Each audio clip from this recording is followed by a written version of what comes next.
श्री स्वामी समर्थ. एकदा चोळप्पा महाराज नदीवर पाणी आणण्यासाठी गेले.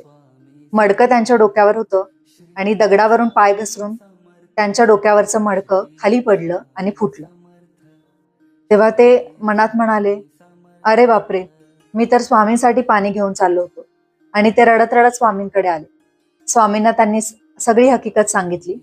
स्वामी त्यांना म्हणाले, रडतोस कशाला, जा ते तुकडे घेऊन ये मडक्याचे. चोळप्पा महाराज गेले आणि मडक्याचे तुकडे घेऊन आले. स्वामी समर्थांनी त्या मडक्याच्या तुकड्यांवर हात ठेवला आणि म्हणाले, जय जय स्वामी समर्थ.